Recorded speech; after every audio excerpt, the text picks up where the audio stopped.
Hey guys, happy Wednesday. Oh my gosh, it's hump day already. Can you believe it?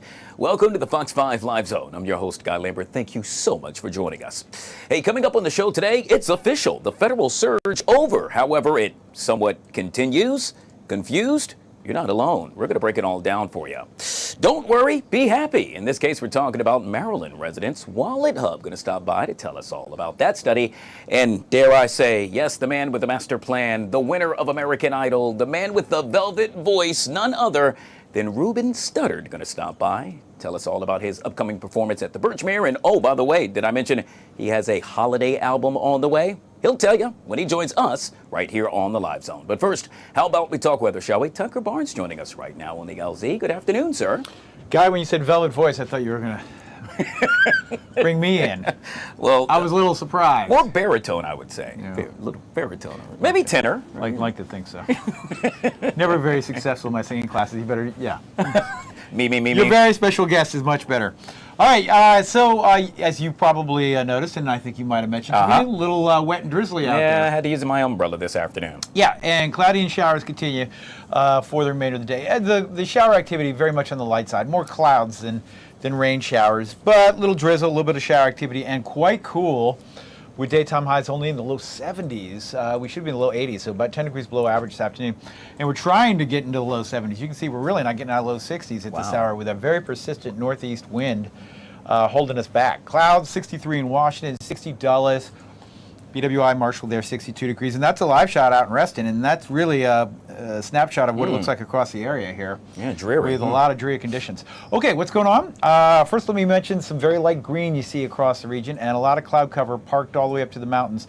We've got a very strong northeast flow coming off the ocean, and it's just a lot of what we'll call maritime layers. So you got a lot of water coming off the ocean and just enough moisture out there. We're kind of squeezing out a couple light sprinkles and showers across the region. You can see none of it very heavy, no severe weather. It'll just be an overcast, kind of dreary afternoon with a little bit of drizzle here and there at times. And again, it will be more clouds than any measurable rain across the region. Okay, I know what you're saying. I can't go anywhere until I find out what's happening. Yeah, Tucker. All right, well, we carry low pressure there off to our east. You can see the bulk of the showers well east Ocean City this morning.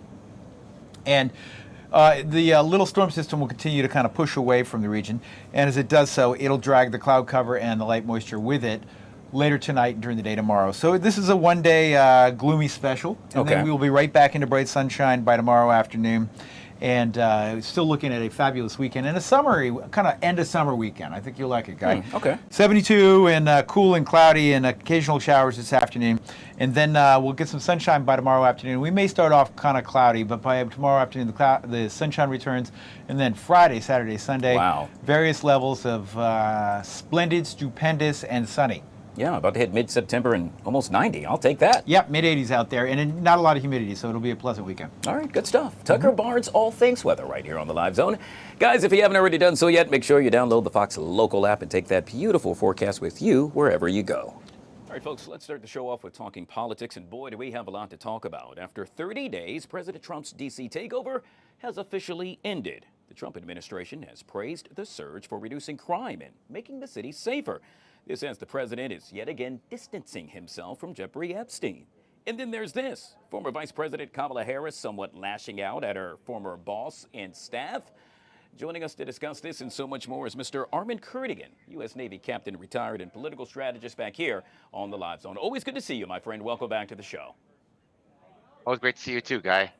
All right, let's jump into it, Armin. We're going to start off with the federal surge. As you heard me just make mention, it is officially over. The end of the emergency order does not mean, however, the agents and troops will be leaving the city, with Mayor Bowser warning this week that crime and unrest, as she put it, hey guys, it's still illegal. So, Armin, did the federal surge, was it a success in your book? I think it absolutely was a success because it shows the president is willing to protect federal law enforcement in protecting their job. He's allowed to send in National Guard troops in situations where the federal government cannot execute the laws of the United States, and the judge's ruling, and notwithstanding saying that this was illegal, it is obviously very legal, and it was a very political judgment. So it was a great job for President Trump to put in there and protect these ICE agents that were frankly being attacked And you had a lot of local politicians here in California calling them terrorists and calling for protests against them. So I'm glad he did it. And that's probably going to happen again throughout the rest of the country where Yeah. necessary. Yeah, as the saying goes, numbers don't lie. In this case, we know more than 200 illegal guns now off the streets as a result of this federal surge. Let's move on to Jeffrey Epstein, who, yet again, well, the president is trying to distance himself from. Last night, the president was asked about a birthday letter that Democrats on the House Oversight Committee claim was sent by Trump to the late sex offender. Now, this came the same day White House Press Secretary Caroline Leavitt was asked about a photo of Epstein holding an oversized novelty check for $22,000 signed by now Donald Trump, who is our president. Your thoughts on this, sir? Yep, that happened. Bill Clinton also got a ride on Epstein's private jet, Little Lolita. And Jeffrey Epstein gave a lot of political donations to a lot of folks on both sides of the aisle. I guess that's one thing that unifies politicians at the federal level. Look, the Democrats can't throw stones at Donald Trump without throwing stones at themselves. This guy was a slime bag. He did a lot of things with a lot of people. The question is, can you prove that any of them knew that he was a criminal or not? And so far, that doesn't appear to be the case. So I think it's a non-issue. I think it's rather silly of the Democrats to try to, again, say, look what they did with Trump. And it says, well, look what they did with Bill Clinton and the rest of you. So. Yeah, it's to be continued. And yet again, we're going to discuss this a little bit further in the 1 o'clock hour as we dive into what is an issue that just won't seem to go away for now President Trump. Let's talk about the other big bombshell of the day. This happening just minutes ago, a page from former Vice President Kamala Harris's new book. In it, she states that the Biden staff was reckless to let Biden make the re-election decision on his own. But wait, there's more. She said the stakes were too high to be left to one person's ego and or ambition. She's also stating that she should have stepped up and said something. She finished by stating that she also felt that the Biden administration did not have her back. Powerful words coming from the former vice president, Armin. You know, if she had just called herself out and said, look, I should have said something and I did something wrong, then maybe you might be able to take that at face value. But you remember a lot of the reports coming out of her office that it was a very hostile work environment. A lot of folks didn't like working for her. There was a lot of churn in her office as well. You know, as much as they put on a good face together, those staffs did not work together well. So certainly it's possible that this kind of thing was happening. So it's not surprising she would try to distance herself, to try to reimagine herself and reinvent herself and clean herself up from the Biden administration. But it's too little too late, and it's just not going to work on the American people. Yeah, the question is why, yet again, why now will she say something like this? And not only that, but do you think this is, well, her setting herself up to, in essence, run again for the presidency? I don't think she's going to be able to do another run for presidency. She obviously chose not to run for California governor. Maybe, you know, in about 4 years or perhaps even 8, if she tries to keep herself in the federal limelight, the political limelight, and just completely try to bury her inability to answer questions or express intelligent opinions on policy going forward. It's possible. Sometimes the American people do have short memories, so Yeah. it's very likely she could be looking down to the future and setting herself at that point. But in the near term, she doesn't really have much of a political future. Yeah, in this case, she is airing a lot of dirty laundry. And let me tell you, there's a lot of laundry to air. So we'll have to see what happens with that. A federal judge now blocking the Trump administration from firing Federal Reserve Board Governor Lisa Cook. This has been a big story. Yesterday, the judge ruled Cook can stay in her position while her lawsuit against the president plays out. It looks like a victory for Miss Cook. Yeah, in the short term, remember he fired her for cause, and maybe there might be some cause there, but I think the judge in this case made the right decision simply because you need to have some measure of bar, some level of the bar when you take this kind of an action. And if this kind of happens going forward, it's really going to harm the Federal Reserve's independence, regardless of whether you think the Federal Reserve is a good organization or whether it's got some serious problems. This is the way the law is actually written. So if we want to change that statutory authority, then that's going to require some legislative approval. I think in the long term, her tenure as a member of the Board of Governors is going to be limited because someone who is there, you know, adjusting interest rates which affect mortgages and being accused of, you know, not doing the right things with her mortgage, it may not be a good look. So she may not have a long future, but she's going to be on there at least for the time being. Yeah, we'll end with this, Armin, and that is the Supreme Court will hear arguments on whether tariffs implemented by President Trump are in essence legal. The focus will be on Trump using a law meant for times of emergency to impose the duties without the help of Congress. What do you think is going to happen with this?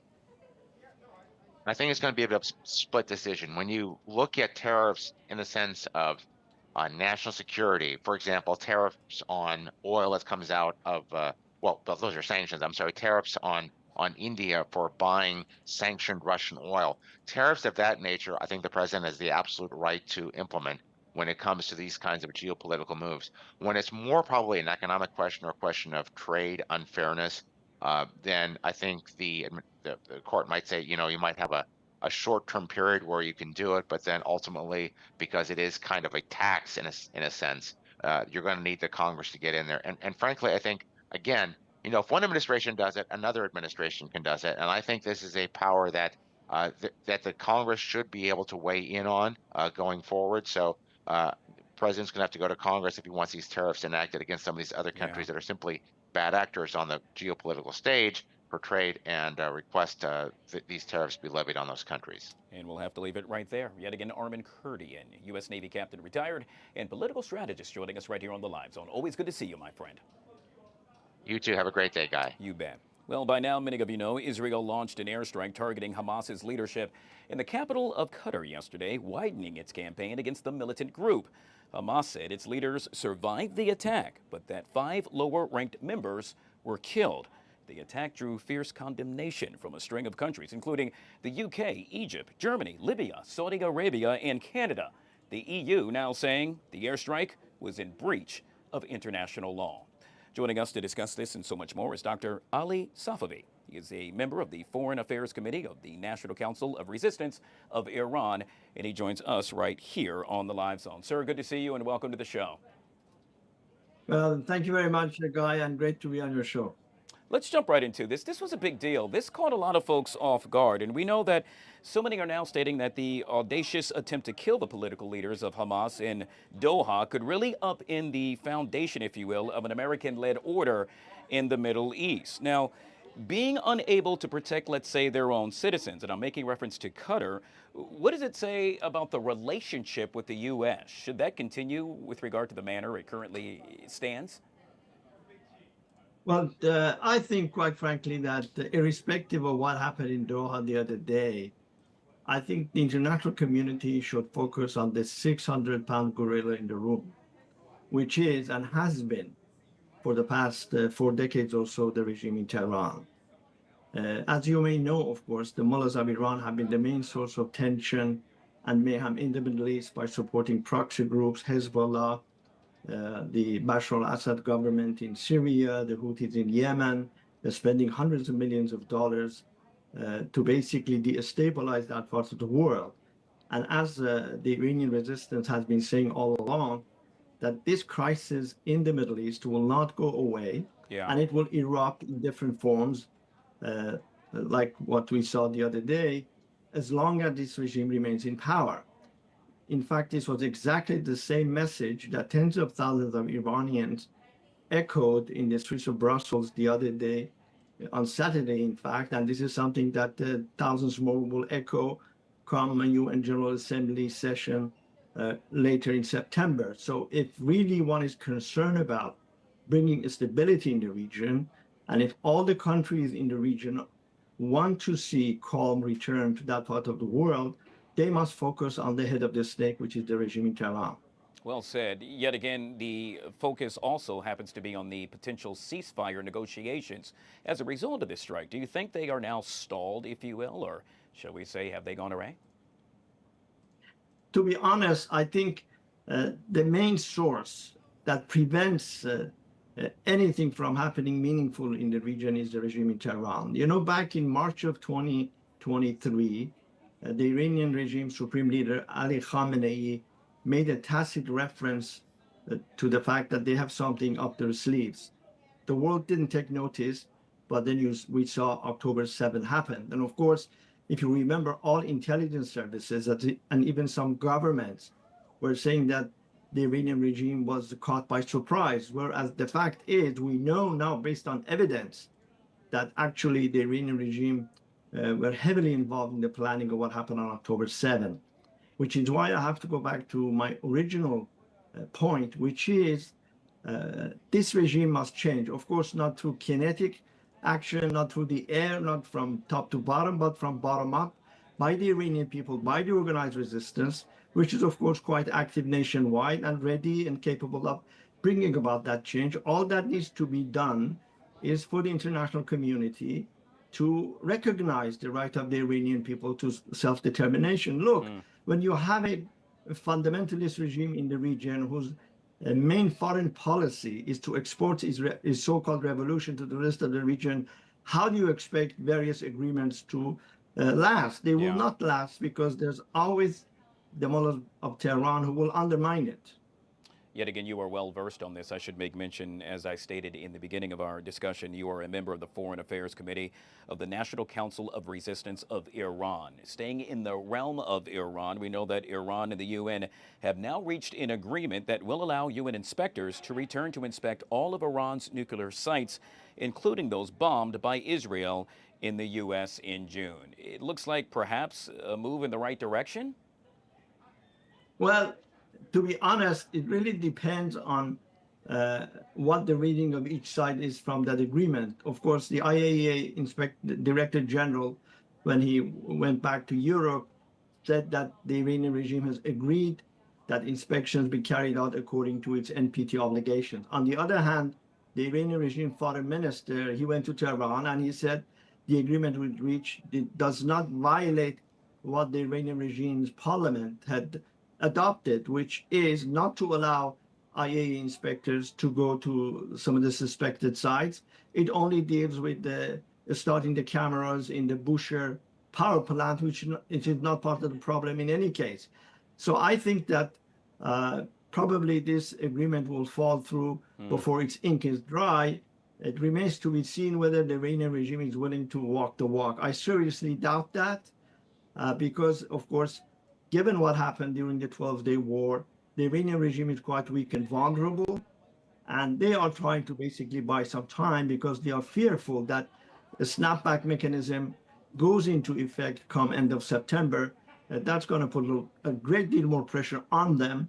And of course, with the society already reeling from an assortment of problems, water shortages, electricity shortages, and inflation and whatnot, that another uprising will certainly erupt, which explains why in October alone, 90 Iranians were hanged by the regime, and including some dissidents. So quite frankly, I do not believe that the international community should put much stock in anything that this regime agrees to and basically go beyond that and try to work with the Iranian opposition, recognize the right of the Iranian people to bring down this regime and bring Iran to the fold of civilized nations in the world. In that case, we'll just have to play the waiting game.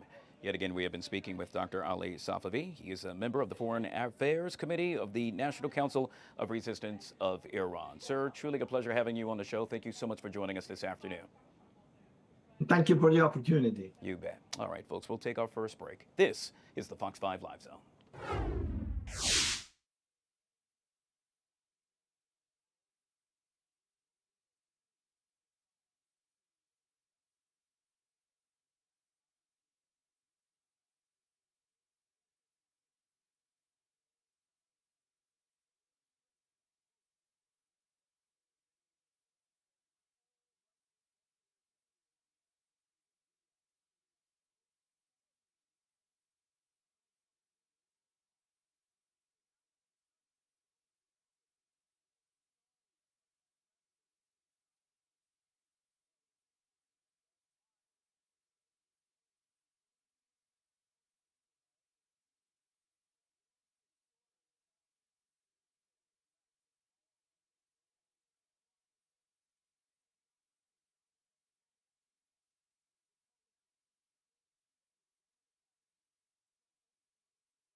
All right, guys, back here on the Fox 5 Live Zone. It is a busy day right here in the nation's capital. You're taking a live look at the U.S. House Committee on Oversight in Government Reform. They are gathering to, in essence, talk about a markup of 14 bills related to the District of Columbia. A number of D.C. residents crying foul, in essence saying this would be an attack to home rule. That's exactly the case for my next guest. Please welcome Kara Gotch. She's the executive director of the Sentencing Project. I should make mention they advocate for effective and humane response to crime that minimize imprisonment of the youth and adults by promoting racial, ethnic, economic, and gender justice. She joins us right here on the Live Zone. Ma'am, good to see you and welcome to the show.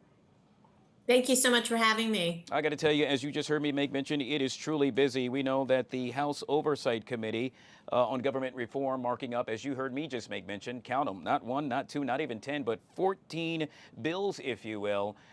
You heard me also state that you're crying foul. And for our viewers that are trying to put all of this together, do elaborate. What is it exactly that you are unhappy about? Well, I want to say first that I am a 28-year-long resident of the District of Columbia, a proud resident of Ward 5, and I'm raising 2 teenage boys in the District of Columbia. I care about community safety. I care about my family's safety. But what the House Government Oversight Committee is doing today, the bills that they are voting on today, will not make the city or District of Columbia safer.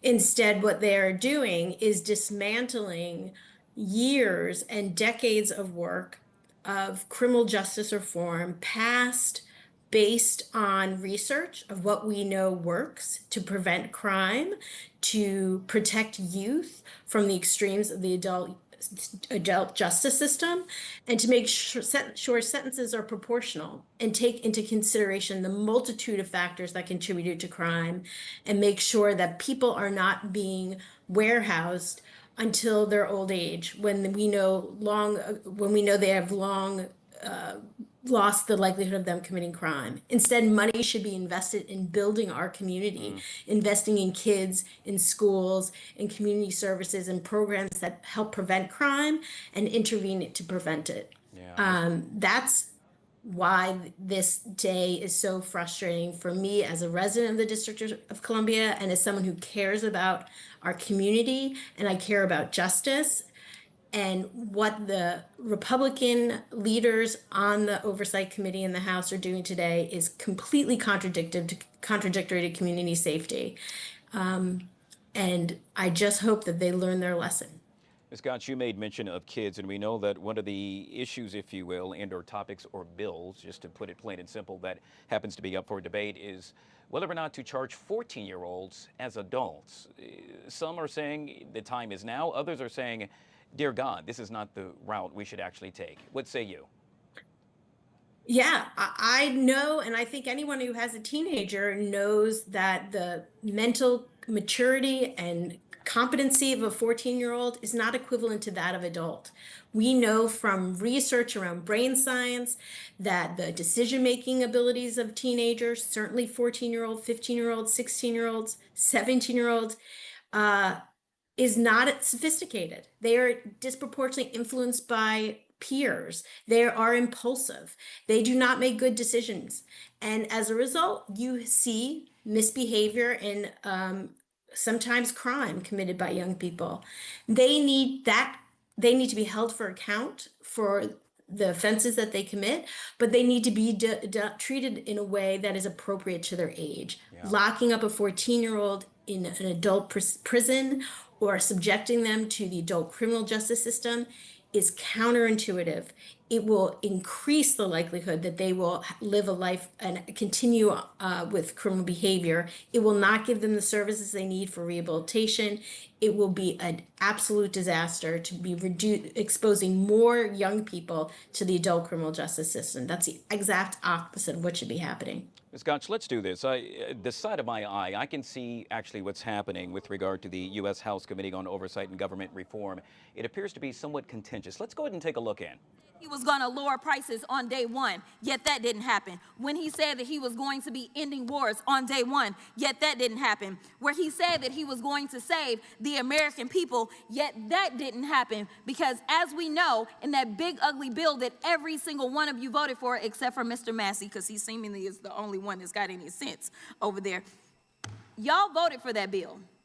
And the last time I checked, it's driving us further into debt while kicking people off of their health care, in addition to making sure that billionaires, which I would not be surprised if we start to roll out those names, and a number of those same billionaires, because these weren't $2, well, they weren't $2 Johns. That's not what I got from the information. All right. Yet again, obviously, one of the members speaking out, somewhat vocal, if you will, and sharing her opinion, it appears, surrounding President Trump. Ms. Gotch, oh, by the way, folks that want to see that in its entirety, you can watch that on our Fox 5 YouTube page as that House Oversight Committee hearing continues. Ms. Gotch, one of the other things that we know that happens to be up for debate surrounds police, and the police having the ability to, let's say, pursue someone during an incident where they have committed a crime. We have known for years that it could no longer be the case, but apparently that may change very soon. Your stance on that? Well, I am very much in favor of law enforcement having the tools that they need to address crime and to do it in a safe and respectful manner that's following the law. You know, there is a huge package of bills that were put together hastily without following proper congressional process. There haven't been hearings. There hasn't been bipartisan conversation around these proposals. So it's hard to know what the intentions are with that bill and all of these bills, quite frankly, because there hasn't been the proper review. And so at this stage, there's still too many questions to know, too many questions that I have to know what the right approach is. I know that on a number of these bills that are looking to repeal existing laws in DC, that the consequence of repealing those laws, like repealing the IRA law, which allows people serving long sentences for crimes they committed as young people to have a second look and an opportunity to petition for a sentence review. That has been a huge success for the city. To dismantle that, to deny those opportunities would be a real mistake. There's a huge number of proposals that they're looking at, and it just is a rush job on their part that hasn't taken into consideration all the facts and talked to all the experts on a range of issues. And so as we wrap up, Ms. Gotch, I'm curious, overall, your take on the federal surge and whether or not it was a success in your mind. I know, living in DC, that the surge created a lot of fear for my family, for my neighbors. Every day, hearing reports, seeing incidents of people being indiscriminately stopped, particularly immigrants being apparently racially profiled and detained, is frightening. These are our neighbors, regardless of their immigration status. Detaining people, disappearing them off the street without a due process proceeding is frightening. And I know that I, for one, will be glad to see the reduction in federal law enforcement in this city. I'll be glad to see the federal control over the MPD removed, because it has escalated fear and intimidation in the city. And that's not a community that I want to live in. We'll have to leave it right there. Ms. Gotch joining us right here on the Live Zone. I truly appreciate your time.'t you so much for having me. You bet. All right, folks, we'll take a quick break. This is the Fox 5 Live Zone.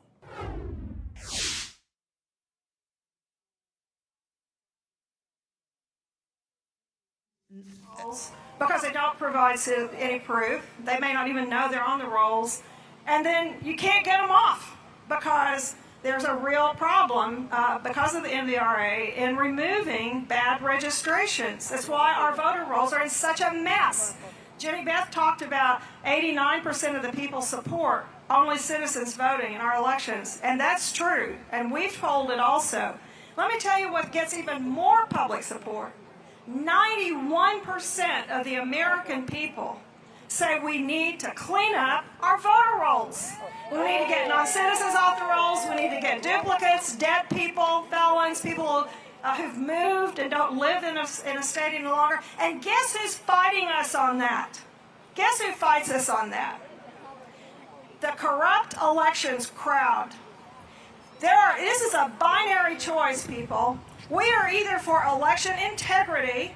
Everybody in this crowd is for integrity in elections, honest elections, accurate elections, where it's transparent, people are held accountable for following the law, honesty and integrity.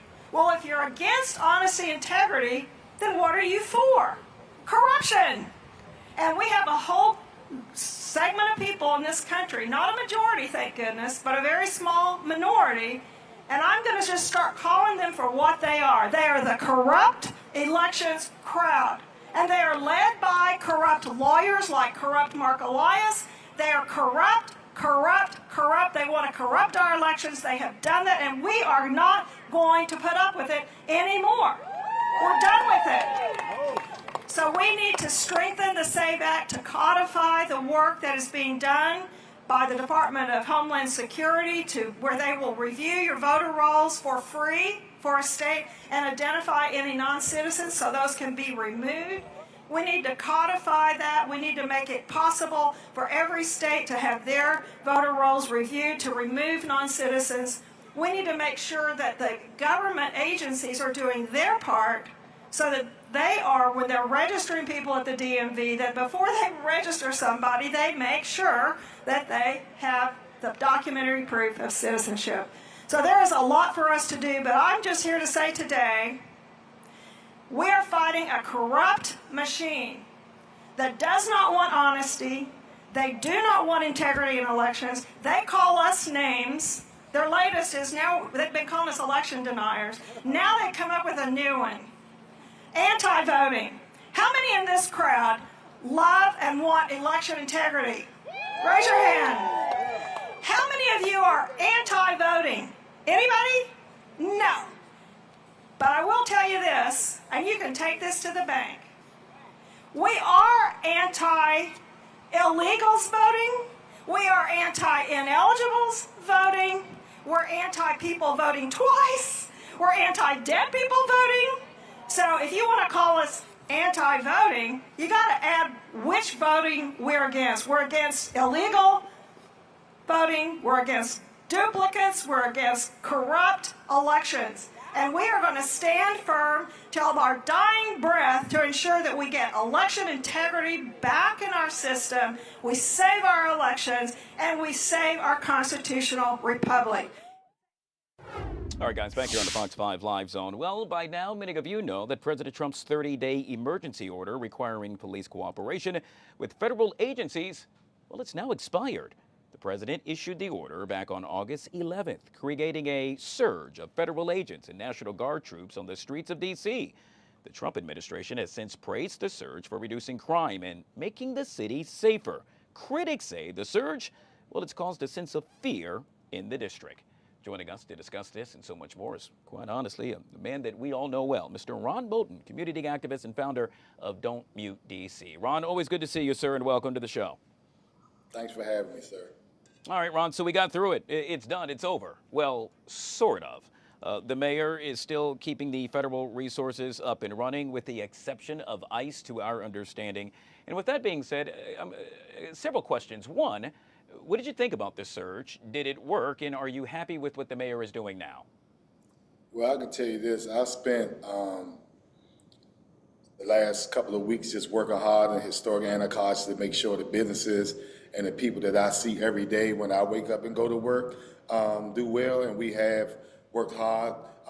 Crime hasn't been a problem in historic Anacostia. If you go 4 blocks away, we've had our issues. And our thing is, what can we do to ensure that our Metropolitan Police Department has the tools to do their job, and the community is empowered with the tools they need to address the issues in our community simultaneously. And what we call that is love and order. So we don't want other people coming back in our business, so we need to handle our business. And I think there are some things we could have did better before this happened, but that's water under the bridge. We need to have a conversation with community leaders, basically saying, where do we go from here? Because there are laws on the books that need to be addressed, but we as a people have to hold people accountable in our community. The coolest guy on the block cannot be a murderer, all right? But most of the people in our community are nonviolent offenders. So we cannot let us go back to mass incarceration because of we being bamboozled into accepting laws that will hurt our people and the people who need help in our community. Ron, I think we can all agree that one thing we don't want on the streets happen to be illegal guns. We do know that as a result of this quote-unquote federal surge, more than 200 illegal guns have now been confiscated. So playing devil's advocate here, my question to you is, would those guns have been taken off the street had this federal surge not occurred? And what do you have to say about that, being that the numbers don't lie?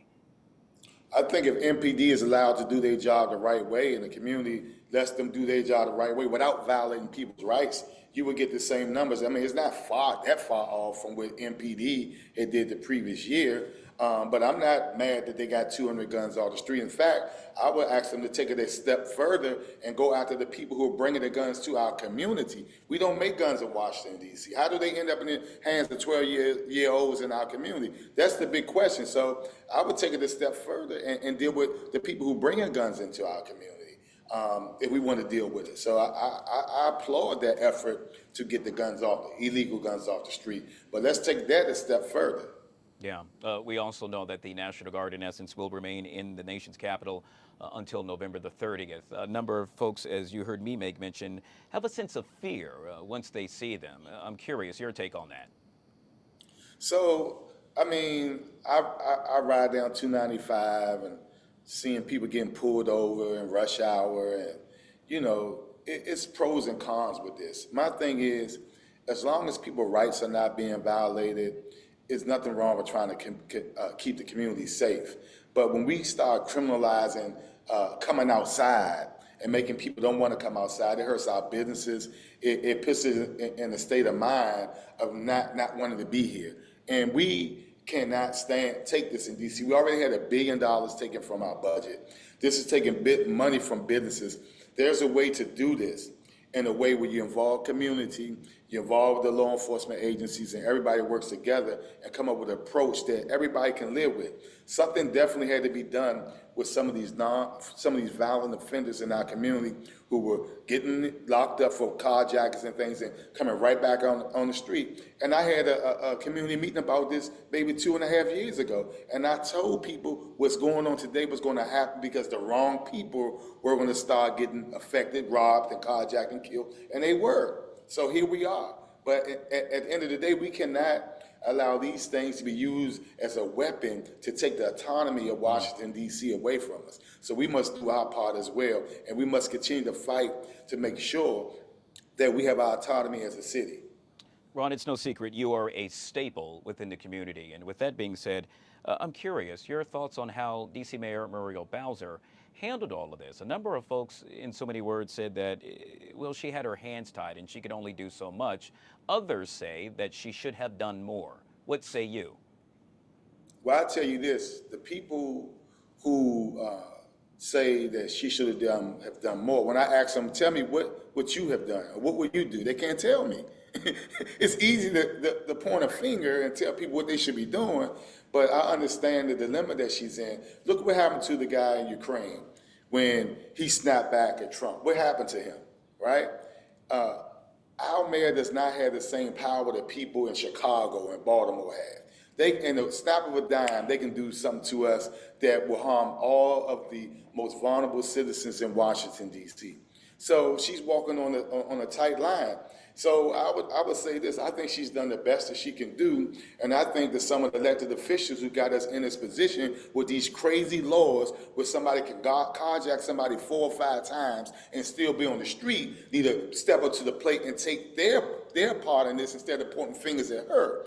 It's all about balance. We don't want to keep people incarcerated. We want to help people, but helping somebody is not let somebody carjack somebody today and on the street tomorrow. That is insanity, okay? So what I'm saying is maybe she could have done some things better, But at the end of the day, we need to all work together as a city, as a leadership. This is not the time to be pointing fingers at the mayor. That's what people want us to do. We need to come together and work together as a city like they doing in Chicago, all right? Like they doing in the red states, whether they agree with us or not. They're working together. DC needs to work together. Pointing fingers is going to get us nowhere. Yeah, well, for the record, I'm with you. I stand with you on that.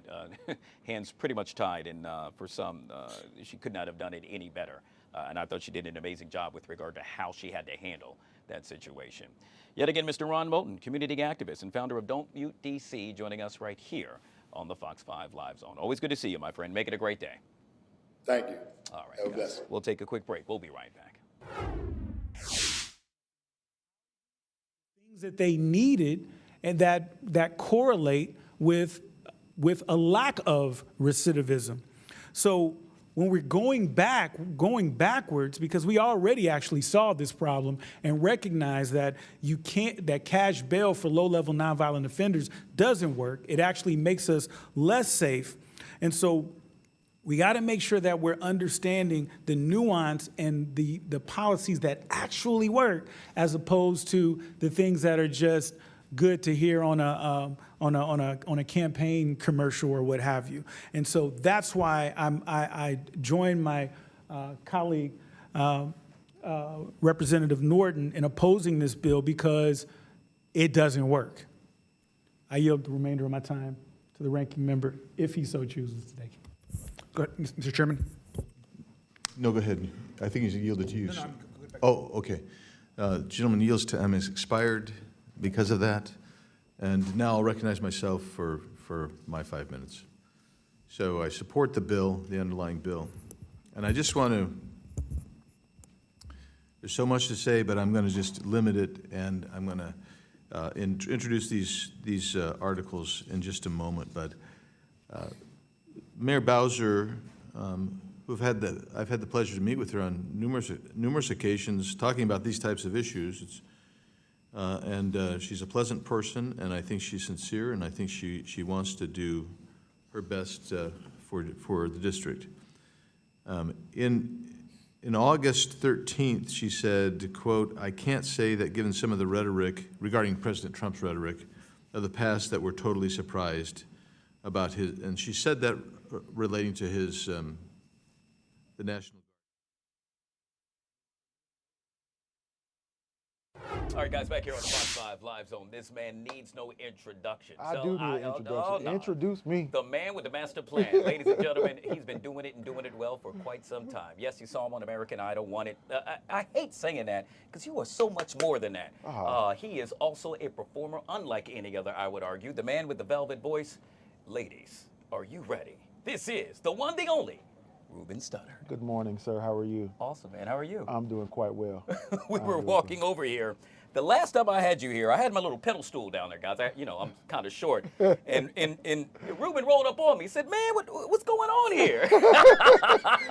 So I wanted to make sure we sat you this time, so I could be somewhat your height. And Yes, you still got me. All right. But hey, you know what? Everybody, is a different height. So, we're not going to make any height jokes today. You can probably say, "Well, look how big you are," as opposed to me. I don't want to start no mess. Nah, it's nothing but love for me, sir. my brother. You are on the none other than the Masterpiece Tour, and I absolutely love this. You're coming to the Birchmere, one of my favorite venues, by the way. Okay. Right here in this area, Alexandria to be exact.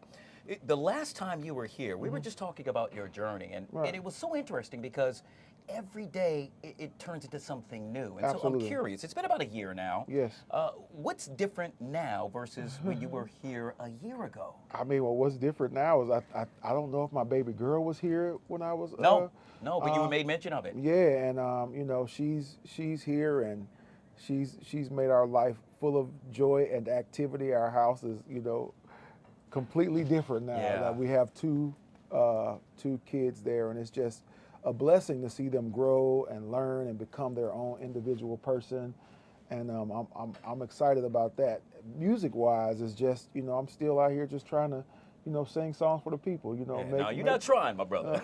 Put a smile on folks' face. Is it harder to go on tour now as a result of having two kids at home? I mean, it's definitely more challenging just because you always want to make sure that you make time to make your children feel like they are important and valued. Also, but you want to make sure that they see you doing the thing that you're passionate about, because you also want them to follow their passions in life. And so for me, I enjoy, having, I just got off the road with Jimmy Jam and Terry Lewis. Wow. And having my son have the opportunity to sit with Terry Lewis and them treat him like a nephew and kind of let him, have kind of free roam around the stage and stuff. It's just really cool to have that perspective, knowing how important their music was for me when I was his age. When I was 5, I was literally watching Purple Rain and watching them, at the height of their career as I grew. So for me, it was just a great opportunity to see that happen. Speaking of them, it's so interesting. Obviously, they have so many stories. But now, with regard to their journey, you're a part of that story as well. What story, if any, do you think that Jimmy Jam or Terry Lewis would say about you now? I actually have a lot of stories that they would tell about me, but I do remember, their process, and just to be clear, they're geniuses, right? But, when I came into the business, everything was fast. It was like nonstop. And their process is the exact opposite of that. Really? They are take the time to get to know you, which is why they have so many hit records, because every artist they work with, they know these people. They spend months of their life learning them, learning what they want to talk about. A lot of these songs are from personal experiences that people have went through that they wrote. So for me, I was just used to going in the studio, songs ready, let's go. Songs ready, let's go. And I remember the first time I got to sit with them, I was like, okay, so what's going on? And they were just like, hey man, let's play some video games, let's hang out. And I'm like, what is this about? And so I remember Terry was like, listen man, I'm glad you still around, because you was trying to get out of here real fast the first time we met. But I'm really thankful that that Terry and Jimmy took the time to really let me grow as an artist, and they also waited until I was ready to have that experience with them. And so I'm just really thankful for all the opportunities they've given me. Yeah, that's an amazing story, man. That is just so cool. Not only are you on the Masterpiece Tour, but Little Birdie whispered in my ear, okay, so it's September, October, November. You see what I'm getting to? Yeah. We're coming to the holidays. Yeah, man. And guess what's happening? You're holiday dropping tour. an album. I am dropping. I do have a holiday project that is out already, I think, if I'm not mistaken. But I'm going on holiday tour with the incomparable Peebo Bryson. Oh wow! And so I just cannot believe how I get an opportunity to I remember going to the theater and hearing Beauty and the Beast for the first time, or the Aladdin soundtrack with The Whole New World. I was these songs were in real time for me. And so to be on tour with somebody that has such a profound impact on me musically is just, it's amazing. Yeah. There's really no need to sell tickets, because as soon as you say your name, the folks just showing up. No, we want to sell some tickets. Yeah, we're going to do that. Yeah, let's do that. Tomorrow at the Birchmere. If you don't have your tickets yet, go get them right now, because I want these folks to bring me back, don't y'all? Yeah, these folks not trying to bring me back. Oh, they're going to bring you back in a major way. What's to be expected for someone that they have not seen you as yet? They're going to walk through the doors of the Birchmere, which, yet again, an amazing venue. They're going to sit down. I like it because it's so intimate. Right. And I would assume, with regard to your performance, that's what you're all about. You're truly personable. Well, here's the thing. Early in my career, I had a difficult time, understanding how to communicate with crowds, because I was young, and also I didn't have as many things to talk about. Now, I think that I'm older.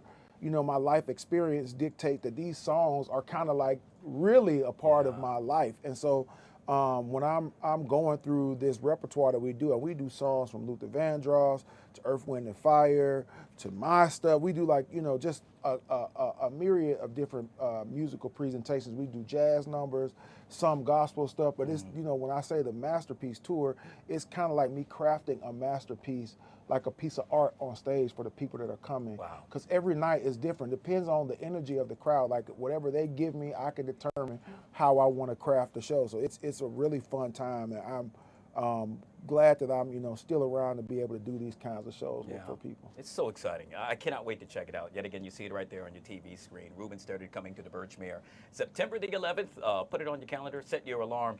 As we wrap up, we got to say what's up to Alabama. I don't know if you know, but I know you hail from the amazing state of Alabama, but I attended the University of Alabama. Oh, you did? Roll Tide. Roll Tide all the way. And so I'm glad you said Roll Tide and not War Eagle. I mean, I went to the Alabama A&M University, you but I grew up an Alabama fan. As you know, the Crimson Tide played every Saturday at Legion Field, which is 4 blocks away from my grandmother's house. We were there all the time cheering for the Tide. So, listen, I'm a fan. Just like we all are a fan of you. We're talking about the one and only Ruben Studdard. Guys, make sure you check him out at the Birchmere. Yes, it's called the Masterpiece Tour. And I got to tell you, he is truly a masterpiece. I truly appreciate you, my friend. Yes, sir. All right, guys, we'll take a quick break, and we'll be right back. He calls his friends. He calls his family. And they don't want to pay because they've been burned before by the same guy. So he ends up in jail for a period of time, a week or two, a month. And it's that time frame, Mr. Chairman, that this man, this child of God, has an opportunity to get his mind right. And I think we have a responsibility as a society to consider that totality of circumstance as it relates to cash bail. I yield, Mr. Chairman. Gentleman yields. Chair now recognizes the gentleman from Texas, Mr. Gill, for 5 minutes. And I'd like to yield my time to Congresswoman Boebert. Thank you very much for yielding. I just wanted to highlight some points here. Under current law, the District of Columbia has a very pro-crime pretrial release system. With few exceptions, the DC Code requires judges to release all but the most heinous offenders on their own reconnaissance or after pledging an unsecured appearance bond. Shockingly, under current law, someone could be charged with murder and released prior to their trial date. The District of Columbia Cash Bail Reform Act addresses this problem by directly fixing DC laws on bail and pretrial detention. The bill establishes a tiered system of increasingly appropriate pretrial conditions based on the seriousness of the crime. There's been many arguments here just trying to diminish this to a traffic ticket or a small offense, but it is based on the seriousness of the crime. For the most egregious crimes, those defined in statute as dangerous crimes and crimes of violence, the judge is required to impose a pretrial detention of the offender. These crimes include terrorism, assault of a police officer, carjacking, child sexual abuse, murder, as well as other heinous crimes that we see all too often here in our nation's capital. This bill would also require mandatory cash bail for serious crimes that pose a threat to public safety and order, including fleeing a police officer, rioting, and stalking, among others. For such serious crimes, those defined in the bill as public safety and order crimes, requires cash bail as a condition of pretrial release. For all other crimes, the bill retains the current law process for pretrial release. Conditions for anyone eligible for pretrial release include refraining from committing other crimes and the collection of defendants' DNA. For all defendants eligible for pretrial release, the judge may apply additional escalating sanctions, including curfews, retaining to custody outside of hours of employment, and other conditions the judge deems appropriate to ensure the public safety and compel appearance at hearings. Current DC Code allows judges to release those convicted of crimes who are awaiting sentencing or appeal if the judge feels the convict will not flee and does not propose danger to others. The bill also eliminates this judicial discretion and requires detention upon conviction. No longer will progressive judges be able to release criminals to the streets of the district with only a promise that they will not reoffend and will show up in court. It will remove radical progressive loopholes that allow violent offenders to roam the streets of the district, posing a threat to residents and visitors. Those charged with obstruction of justice, fleeing from law enforcement, rioting, destruction of property, or stalking will no longer receive the least restrictive conditions for release, sometimes no bail at all. This is a smart and long overdue reform that rectifies the ill-conceived D.C. Council cash bail and pretrial detention reforms represented by the Bail Reform Amendment Act of 1992, D.C. Law 9-125. Mr. Chairman, I just wanted to provide some clarity. Sure, I'll yield for a moment. It's actually Mr. Gill controls the time. I apologize. I yield to Mr. Gill. Will the gentleman yield? It's up to you, sir. No. Gentleman will not yield. Mr. Gill, do you yield your time back to the chair? Yes. Thank you. Who else seeks recognition? Seeing none, the question is now on the amendment in the nature of a substitute. All those in favor signify by voting aye. Aye. All those opposed signify by saying no. No. In the opinion of the chair, the ayes have it. The amendment is agreed to. Now we're going to go. The question is now on favorably reporting H.R. 5214 as amended. All those in favor signify by saying aye. Aye. Opposed say no. No. In the opinion of the chair, the ayes have it, and the bill is ordered favorably reported as amended. Mr. Chair, can we have a recorded vote? Recorded vote is ordered. As previously announced, further proceedings on the question will be postponed. It's now time to consider H.R. 5172, the Strong Sentences for Safer D.C. Streets Act. The clerk will please designate the bill. H.R. 5172, the Strong Sentences for Safer D.C. Streets Act, a bill to increase the mandatory minimum Without sentences. objection, the bill should be considered as read and open for amendment at any point. Without objection, so ordered. Chair recognizes himself to offer an amendment in the nature of a substitute. The clerk will please designate the amendment. An amendment in the nature of a substitute offered to H.R. 5172 as offered by Mr. Biggs on behalf of Mr. Comer of Kentucky. Without objection, the amendment is considered as read and the substitute will be considered as original text for the purposes of further amendment. I now recognize myself for an opening statement on the bill and the amendment for 5 minutes. So I support H.R. 5172, the District of Columbia Criminal Mandatory Minimums Reform Act. In 2023, the D.C. Council passed the revised Criminal Code Act of 2022. It implemented progressive soft-on-crime sentencing reforms and lowered minimum sentences for many crimes.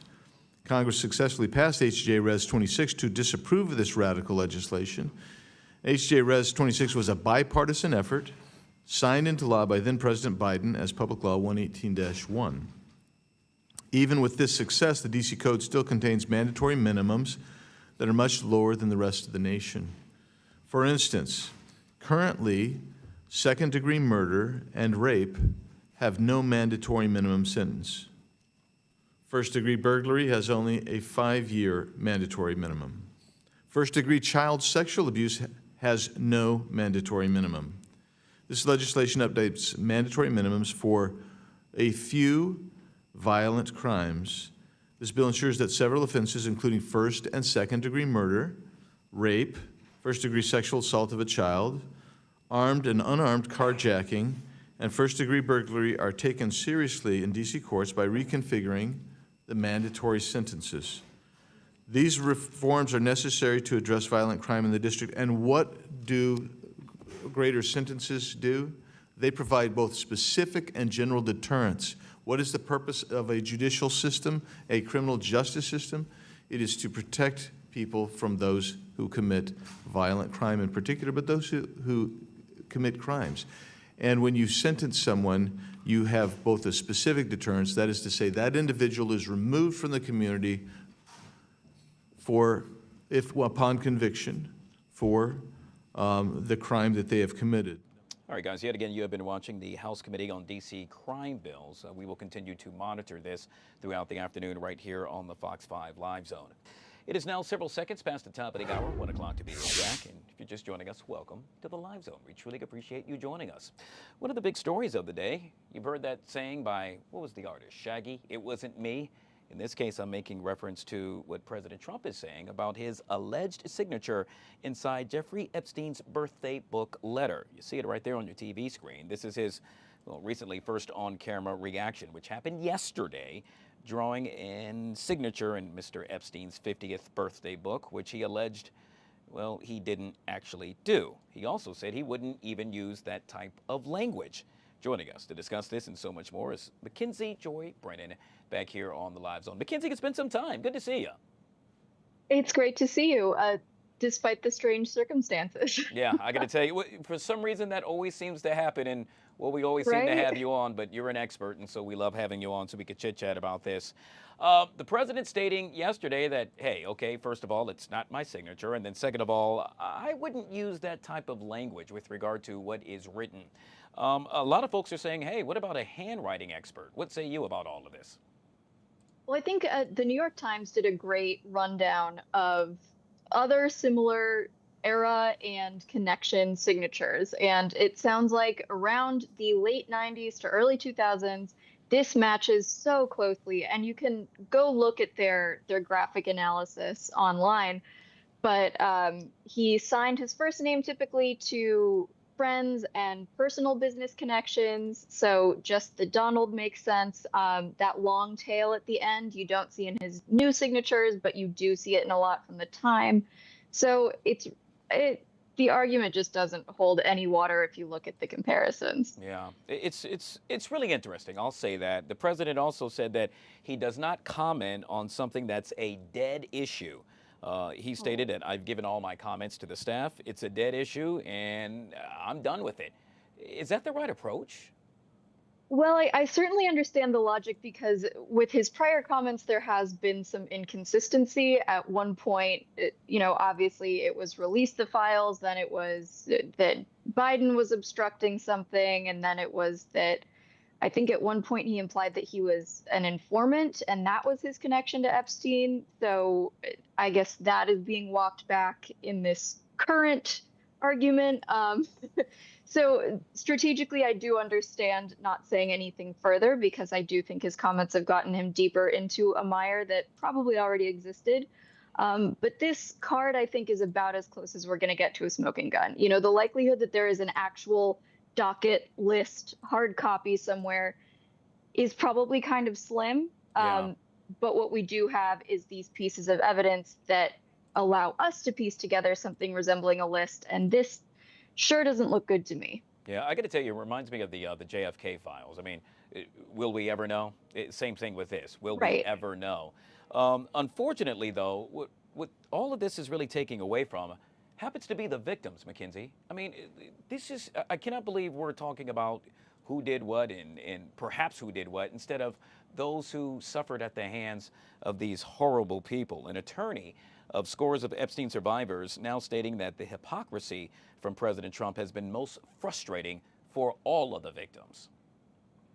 Absolutely. I think that should always be recentered in this conversation. I'm really glad that they have been outspoken through this period, as difficult as it might be. I know that it's gotten them some new backlash, which is incredibly unfortunate to say the least. But I do think them staying out there, keeping this issue in the forefront, keeping themselves as the grounding piece of this, that, there are real people affected. This was a case that was very strong. That is going to keep the president's attention on this when potentially he does not want to stay on it. We're going to see this House vote. Obviously, they don't have the legal power to compel the DOJ to do anything, but just like the victims keeping their voices up, any sort of House vote would speak volumes of public pressure, and I think would be really difficult to deny. Yeah, another issue that is quite disturbing to me is that it's all political. It doesn't matter what side of the fence you sit on with regard to, if you're a Democrat or a Republican. Wrong is wrong. But yesterday, we know the White House press secretary said that Democrats view this story as nothing more than an attempt to distract from the accomplishments and the achievements of the Trump administration. Your response to that? Well, I think there are both Democrats and Republicans who are hurt by elements of this list coming out. So that in and of itself should help everybody ground themselves in the fact that this is not a partisan issue. If Democrats are comfortable with their names coming out, Republicans should do the same in the interest of the greater good. I think characterizing it as a distraction is really unfortunate, and the phraseology should be looked at there by the White House. Yeah. Oh, by the way, there's that that flight log that we've all heard about with regard to former President Bill Clinton's name being on that several times as well. Like you said, Democrats and Republicans, a lot of folks have a lot of answering to do. Let's take it overseas in this case. We know that Peter Mandelson, the UK's top diplomat in the U.S., signaled regret for his relationship with the late convicted sex offender yesterday, saying he associated with Epstein, quote, for far longer than I should have. It's a different approach from a top official with regard to his relationship with Epstein. It is. I guess it's relatively refreshing to see some sort of accountability. The thing that I think I'm shocked by, and so many of us are shocked by, and maybe we shouldn't be, is how much money talks. Because you see how much it took to get even this level of contrition and acknowledgement. And from somebody like that, you know, this is not a new story. So it's even new in the scheme of Epstein being known to be a predator. So it just goes to show you how these people can really hold a lot of power, and it is up to us, even if we're in lower positions, to use our voice whenever and wherever we can. Yeah, yet again. So we'll end with this, Mackenzie. Where will this go? I mean, I know you don't have the crystal ball in front of you, but we have been covering this for quite some time, and to me, it just seems like it's a broken record. It just goes round and round and round, and nothing seems to be happening. There's no forward momentum. Yeah, I think the challenge is going to be, what is the decisive piece that people are looking for? I think for those of us who are convinced in the veracity of everything that has come forward so far, we can see that there's already a lot of evidence out there that does point to certain people in power, is very compelling. Frankly, from Michael Wolff's biography and his work, we had a lot of this information about the connection between Trump and Epstein specifically before the election. So it's going to be a question of what lawmakers and what the people want to do with that information. Certainly any new information that can come out is great substantively, and it will send a great message. So I hope that the House does get consensus on this vote to ask the DOJ to release their files. I hope the DOJ sees fit to comply, but obviously they are a part of the executive branch, so that might be a stumbling block. But I think this continued pressure from people and from the victims, that's a great step. The House is where we look to next, and then the DOJ, and then kind of internally and maybe to the media too, of what do we want from this? Do we want to ensure that Maxwell stays in prison? Do we want to hold Trump accountable in some more substantive way? What do we do with this information now that we have it, and if we get more? Yeah. All right. We'll have to leave it there. Yet again, Mackenzie Joy Brennan joining us right here on the Live Zone. I always appreciate when you do join us, Mackenzie. Always good to see you. Thank you so much for having me. You bet. All right, guys, a busy day right here in the nation's capital. We're going to take you back to Capitol Hill, where the House Committee on D.C. Crime bill that is currently underway. We see now that D.C. Congresswoman Eleanor Holmes Norton is actually addressing the committee, if you will. Let's go ahead and take a look in. 48, and I have endorsed the enactment of home rule legislation during both my terms as president. One of the major goals of this administration is to place responsibility for local functions under local control and to provide local governments with the authority and resources they need to serve their communities effectively. The measure I signed today represents a significant step in achieving this goal in the city of Washington. I will give the people of the District of Columbia the right to elect their own city officials to govern themselves in local affairs. As the nation approaches the 200th anniversary of its founding, it is particularly appropriate to assure these persons who live in our capital city rights and privileges which have long been enjoyed by most of their countrymen, close quote. I urge note on this bill, and I yield back. General Lady yields back. Who else wishes to be heard on this bill? There you have it, D.C. Congresswoman Eleanor Holmes Norton voting no, if you will. We were just learning that as you just watched, you and I both just did. Obviously a big deal within the nation's capital. You were watching the House Committee on D.C. Crime Bill. One of the issues that they were debating was whether or not charge a 14-year-old as an adult if that 14-year-old committed a crime. We also know that police pursuits and allowing them within city limits happen to be up for debate as well. As you just heard, Congresswoman Eleanor Holmes Norton voting no in that realm. All right, guys, we're going to take it to a little celebrity dish, if you will. Yet again, a busy day right here in the nation's capital. Speaking of busy, this woman always on the move, and it appears you're on the move right now. I'm referring to none other than Poet Taylor, WPGC Midday Shenanigans, joining us from the car on the live zone. Good to see you, Poet. Yo, Guy, I was about to pull in the BWI, and I was like, nope, let's be safe, not sorry. And let's kick this off because I couldn't wait to see you before I step into a much-deserved vacation. Oh, wow. Okay. Take me with you, Poet, please. We'll get to that in just a minute. Let's break it down here. Poet, obviously you are a huge fan of the Real Housewives of Potomac. I know you have been following that for quite some time. And when it comes to the Real Housewives of Potomac, well, we can't talk about that without talking about Karen Huger. Apparently, could it be? Maybe so. Is it happening? Is she returning to the Real Housewives of Potomac? Andy Cohen says he's keeping her seat warm just in case she decides to come back. He also revealed that they've been texting and he plans to speak with her in the near future. What's going to happen with this, Poet? First of all, Andy, you better say you keeping it warm. He knows that she is a part of that money-making machine, and we all want to see her at her top because everybody covered her while they believed that she was at her lowest. So I am so here for seeing what the Grand Dame has for all of us.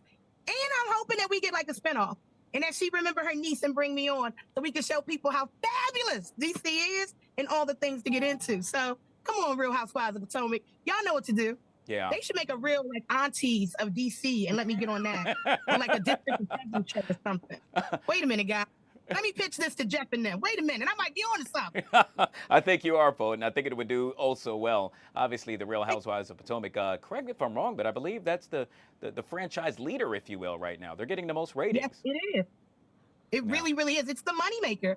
And we love Karen. She's not afraid to talk what she needs to talk. She's not afraid to dish it and take it. And she just brings energy and a vibrancy and some grace and class to that show that keeps me watching. So please, Andy, do what we all know needs to be done, and let's get this train moving. We ready to hear from her. Yeah, I'm ready too. Speaking of getting it moving, well, this next young lady, I guess I could call her that, who we are about to talk about, has been moving for quite some time. Talking about Mary J. Blige. Oh, I love her oh so much. I know you do as well, Poet. In this case, apparently, well, she's facing some backlash, if you will, from her former confidant. Yes, we're talking about none other than Misa Hilton. Hope I said first name right. Hilton is suing Mary J. Blige for, count them, not one, not two, but $5 million, alleging that she sabotaged her management contract with a certain rapper. But Mary's post also comes as the fellow singer Tyrese keeps posting videos asking her to collaborate on a song. Boy, you talk about drama for your mama, Poet. I thought she said we didn't have any time for any of this in the dancery. I feel like her and Misa have been friends long enough. Like, I have a best friend of 30 years. I would hate that something would happen business-wise that we couldn't come together and work that out. And to blame somebody for a contract not going through, I want to read the fine print. Because could you do with your management company what maybe another management company could have done? Sometimes people think that you stepping in or whatever kind of advice or criticism you give is like hating or trying to steal, and it's not. After sitting down with Mary J. Blige numerous times, I've never seen that side of her, but I ain't in no contract with her either. I just feel like give Auntie some grace to just back up, breathe, and come back. I don't know about their contract, but I know that if I really care about somebody and I mess with you, I'm not dragging your name through the mud. Like, they weren't just friends. That's their confidant for decades. So Is this really about a contract, or is there something else, guy, we don't know? Because would you drag your bestie like this? Oh, no. Is this something you be Absolutely doing? not. Poet, you and I, we share a couple of secrets, at least secrets on my end. So I hope you're not dropping the dime anytime soon. And if you are, you're not getting any money from me. Go ahead and let it grow. We'll finish with this, Poet, and that is Chance the Rapper now letting fans know, despite being a newly divorced man, well, he and his ex-wife are still a unit. The rapper dished about his relationship with his ex on a recent episode of Cam Newton's podcast. He said the two are working on co-parenting their 2 kids, and they still travel together. And while he admits the dynamic isn't picture perfect, they are committed to raising their children in a healthy environment. What say you about this, Poet? I absolutely love anything that pushes back at that stereotype that Black fathers are absent, that Black families don't co-parent when it doesn't necessarily go the way that they go.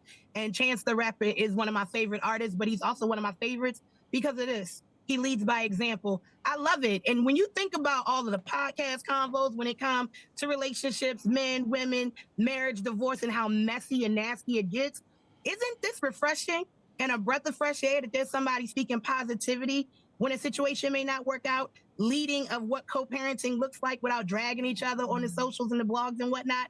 I am here for it. I pray the best for them. And God, once again, I've seen that you've given relationships to others and it ain't worked out. When will it be my time? I mean, please. No.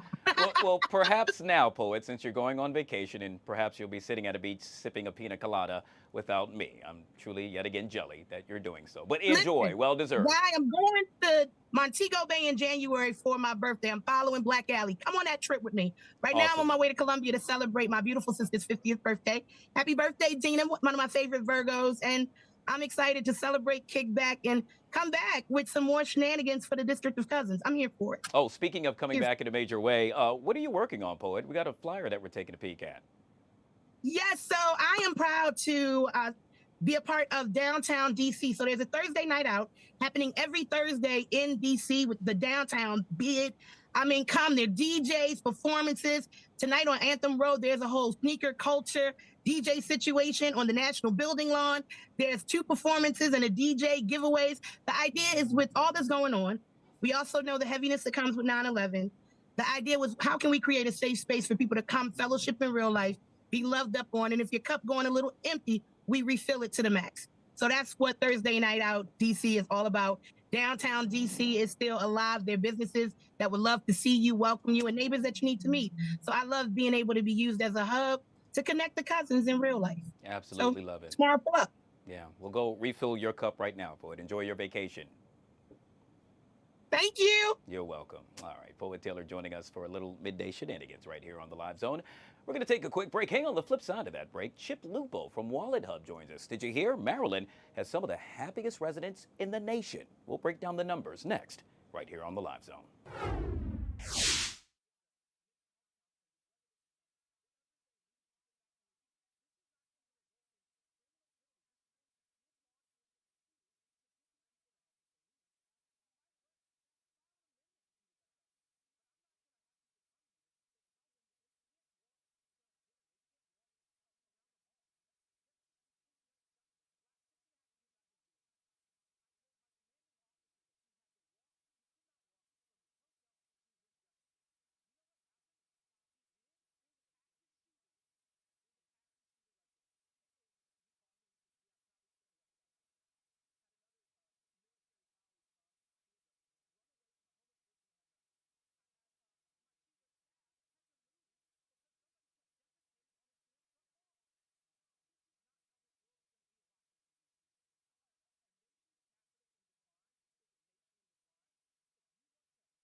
All right, guys, back here on the Fox 5 Live Zone. I am always happy when I get a chance to join you each and every day. But, well, apparently, perhaps it's because we're based in Maryland. Bethesda, Maryland at that. I'm just one of many. Why? Because, well, Wallet Hub came out with a new study, and it was all things with regard to happiness. In this case, the happiest states in America. Would you believe Maryland is all the way near the top? Joining us to tell us so much more is Mr. Chip Lupo with Wallet Hub back here on the Live Zone. Good to see you, my friend. Welcome back to the show. Thank you, Guy. Happy to be with you on this happy day. I absolutely love that. Chip, I love these studies. You know, it's funny. I'll see them from time to time when I'm perusing through whatever website, and I can't wait to talk to Chip about that. In this case, this is a positive one because, well, there's so many folks that are going through so many things, and to know that, well, at least right here, and the folks that I'm surrounded by that live right here in Maryland, there are a lot of folks that are happy, Chip. Yeah, surprisingly so. And this is good news, particularly in that you're in an area in which there's a lot of anxiety, and right there in the whole DC area. So yeah, it's good news for Maryland, second out of the 50 states, sandwiched between Hawaii at number 1, obviously. And why am I not surprised? And Nebraska at number 3. Go figure. Wow. So, all right. Pretty wide. So, yeah, not to cut you off, but you know what I'm going to ask next, Chip, and that is the criteria. Okay, I get Hawaii. It's beautiful. You got palm trees. I mean, dear God, you're in the middle of paradise. Maryland, I'm still trying to figure that out, other than I love the residents here. But Nebraska, what are we talking about here, Chip?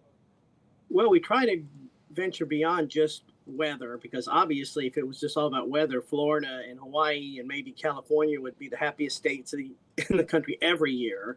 But we factor in other things such as emotional, physical well-being, work environment, and community environment. And where Maryland does very well in emotional and physical well-being, well, for starters, Maryland has the 3rd lowest share of people who report having what we call traumatic events during their childhood, 3rd highest share of people who report having supportive relationships. The divorce and separation rates in Maryland are pretty low, so that is attributed there. 5th lowest suicide rates in the country. And Marylanders seem to be pretty happy with their jobs, too, ranked very well in the work environment. It's a low unemployment rate, has the highest percentage of households over $75,000 a year. So that's something to be happy about. Yeah. Community and community environment. Of course, the one thing that makes Marylanders very unhappy is the average commute time, 49th out of 50 states. Oh, gosh, you could say that again. Yeah, that just put a frown on my face. Let's talk about Virginia, which they call the state for lovers. However, not as happy as those who live in Maryland. Yeah, Virginia, 15th above average, solid numbers. They also have very current unemployment rate very low. 8th in what we call career well-being, 10th in social well-being. Virginians don't tend to be as happy with their jobs as do Marylanders. They have what's called a share of work-related stress tweets. Folks complaining about their jobs on social media. Virginia ranked 31st in that respect, as opposed to Maryland, which ranked 5th. And then, of course, Virginia also suffers from the average commute time, 42nd out of 50 states. Yeah. I'm going to tell you, Chip, the big surprise to me about all of this before we move on to the next one happens to be who came in at number 4, and that's the state of New Jersey. My mother hails from New York, so I spent a lot of time up there, and, right below New York happens to be New Jersey.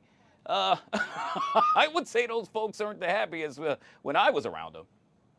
Well, that's interesting, too, because they rank very low in community environment, which kind of makes sense given that it's kind of a fragmented population, very transient, driving back and forth between New York in all likelihood. Slightly above average in work environment, but number 1 overall in emotional and physical well-being. So apparently folks in New Jersey are overall happy. Suicide rates are pretty low, and it just seem to be just generally happy with life. Yeah, I got to tell you, that's surprising to me, but hey, the numbers don't lie. Speaking of the numbers not lying, we're going to move on to the next study that you all recently conducted, and that is all things with regard to a budget, which I have a real problem with. You all conducted this study, the best and worst budgeters. Try saying that fast 3 times. In this case, the Wallet Hub report found that 1 in 5 Americans are not fully honest when making a budget. Yeah, that's me too, Chip. Well, it's not particularly, well, it's not so much honesty. Well, in a way it is, because what we found, well, one thing that I've noticed, that too many people create a budget and don't make any adjustments to it. I mean, we have people that are still operating household budgets based on pre-COVID spending levels, which is not realistic if you look at the rate of inflation over the last 5.5 years.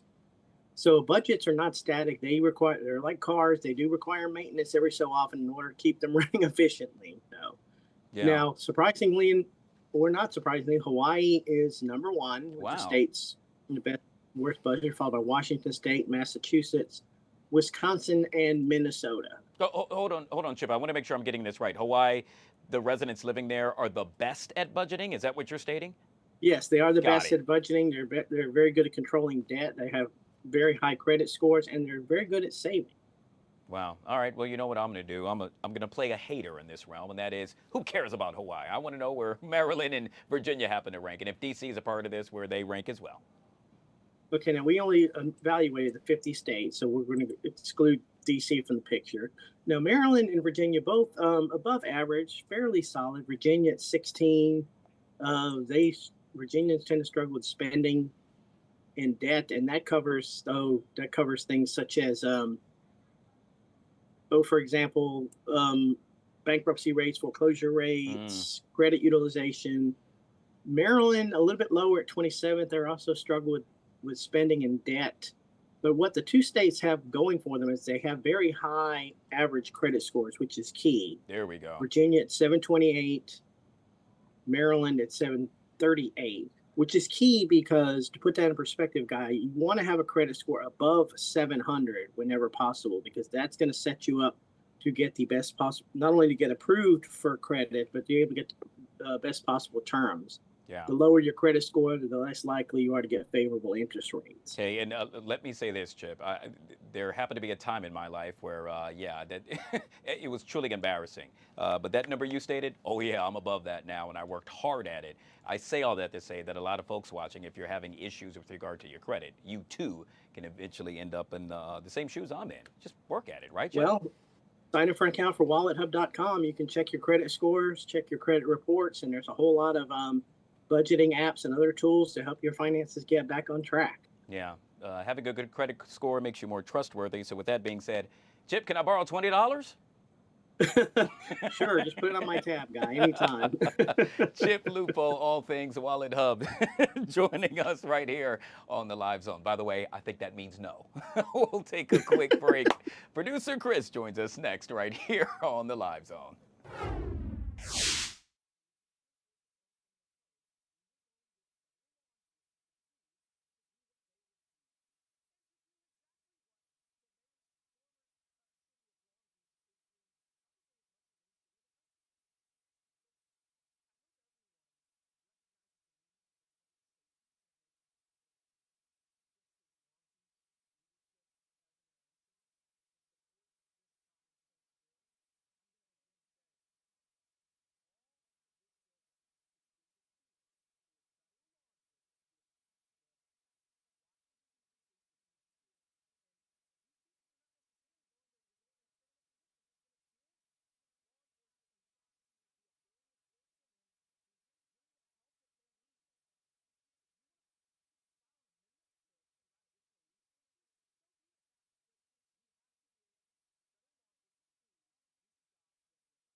All right, guys, back here on the Fox 5 Live Zone. You heard that saying, give the people what they want.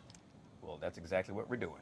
Producer Chris. A burst of sunshine on what is an absolutely dreary and gloomy looking day out there. Yeah. I know it's the only one this week. We have been so lucky when it comes to the weather, but when so now that the sun hasn't been out, I'm just like instantly in this like funk. Yeah. All of a sudden, I wore my gray, feeling like Eeyore out there.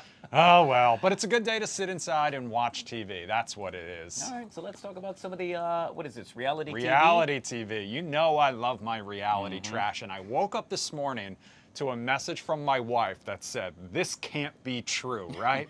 And it was the announcement of the new Bachelorette. And why this is so interesting is because the new Bachelorette is not from the Bachelor or Bachelorette franchise, but she is a reality TV star. We are talking about Secret Lives of Mormon Wives star Taylor Frankie Paul. Now, if you are not familiar with the Secret Lives of Mormon Wives, shame on you. It is one of the most compelling reality trash shows on TV right now. But basically, what happened was she and a bunch of other Mormon wives out in Utah got famous on TikTok. They called it Mom Talk. They would post videos of like a day in their life, you know, all the sorts of things that people do.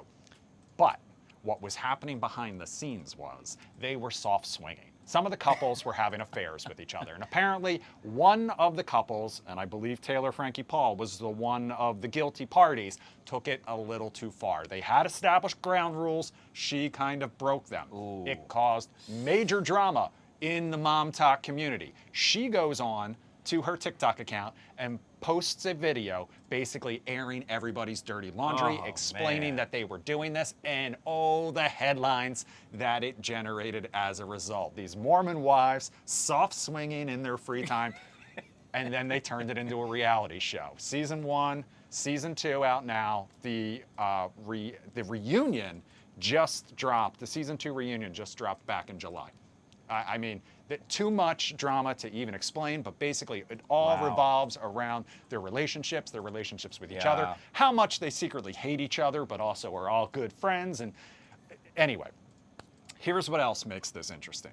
Taylor is divorced. Okay. She has, I believe, 2 children with her ex-husband. Okay. And then she has another child with Dakota. Dakota was a main storyline, a relationship that she had over the course of Season 1 and Season 2. Got it. Got pregnant with, had a child with, he cheated, they split up, still involved in each other's lives. Her parents, I don't even know what to say about her parents. Her parents, her mom, the change, I mean, she went full Kris Jenner between Season 1 and Season 2 in terms of all of this type of a thing. She wants to be a star too. So, all of this to say that this group of bachelors walking into this, I'm curious whether we're going to get some sort of crossover where her filming The Bachelorette will be part of then the Secret Lives of Mormon Wives at the same time.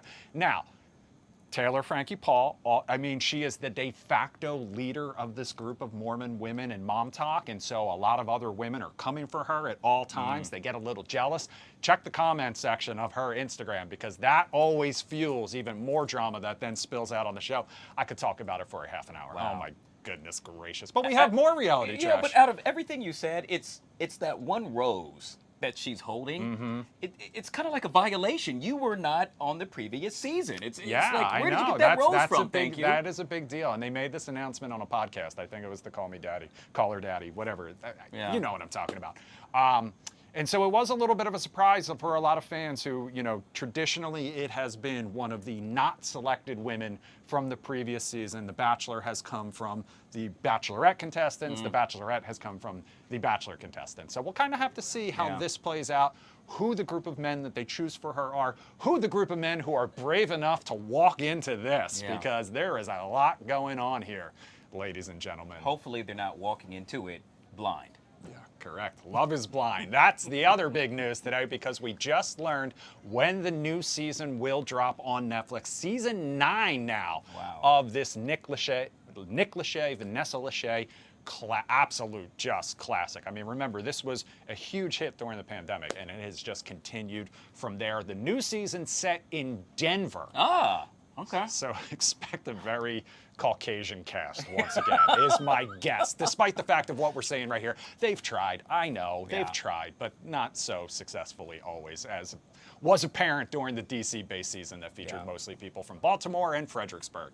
Very few from actually DC, and then they had them living in Arlington, the classic DC story. Where are you from? DC. Arlington.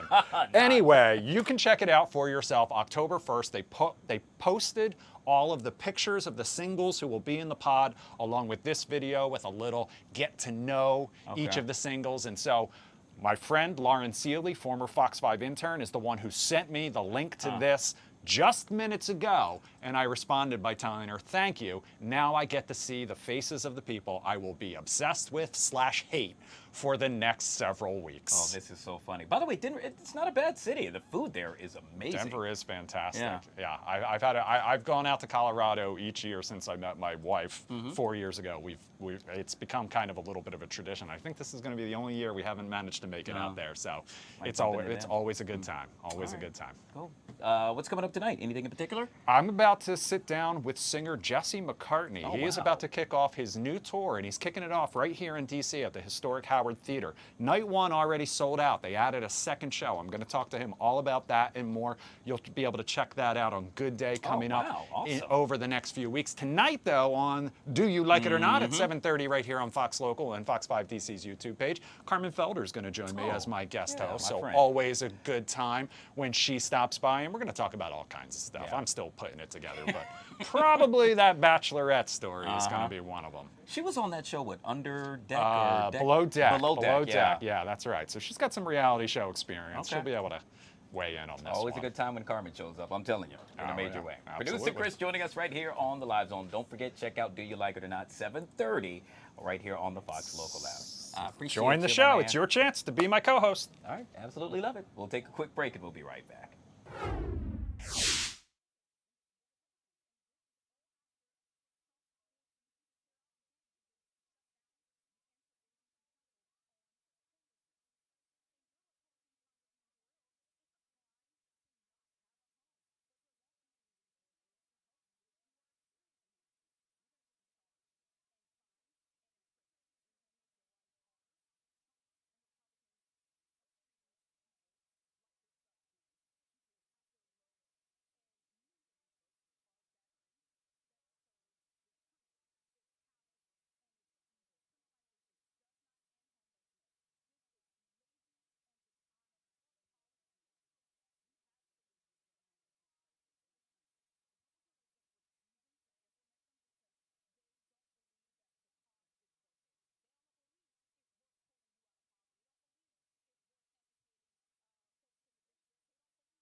Busy day on Capitol Hill. In this case, you're taking a look at the House Committee. They are debating all things surrounding D.C. crime. Let's go ahead and take a look in. On the problem because the Trump administration has failed to coordinate any federal resources to help find a permanent, long-term housing solution or address the root causes. DC is already so inaccessible due to the insanely high rent. Thriving Black and brown communities have been pushed aside and priced out so that wealthy developers can make a larger profit and Congress people can feel more comfortable. Right now, the average rent for a one-bedroom apartment in DC is $2,300 per month, and the cost of living is 40% higher than the national average. How are people supposed to afford houses here? This committee doesn't want to end homelessness, because if they did, they would be empowering the district with a budget and the resources to tackle the problems themselves. They'd be working to hold developers accountable, raising the minimum wage, expanding mental health care, veteran support, passing Medicare for all, but instead, they're here stripping away these folks' opportunities to govern themselves. And we still have not passed the billion-dollar budget fix in D.C. This bill, along with Trump's executive order, punishes people for simply existing. It's not the way that the American people should be treated, or especially the people in D.C. I urge my colleagues to oppose it, and I yield back. Ms. Lee, would you yield to a question? I don't have any time. Okay. I mean, I'm pretty lenient. I'm just wondering. Colleagues on the Democratic side, keep that in mind. He's very lenient. Did Washington, D.C. have a homeless problem when Joe Biden was president? And the United States has had a homeless the United States have a homeless problem in and out of administrations. This whole thing pretending that it's a Democrat or a Republican bill, but let me tell you, when President Biden was the president, we had a Republican majority in the House. We have a trifecta with Republicans right now. You all have the opportunity to do something different. You know the solutions that exist. And I'm wondering, when will you propose them? It's Trump now. Will you propose them now? No. No, you won't. No, Thank you. no. Chairman, Listen. since you're being lenient, Chairman, can I ask a question of the gentlelady? No. I'll recognize. Mr. Donald is next, then we'll go to. Answer my question? Okay. All right. Mr. Donald, you want to be recognized for 5 minutes? Yes, sir. You're recognized. Thank you, Mr. Chairman. A couple things. My colleague went through a lot of items, so I'm going to try to address them.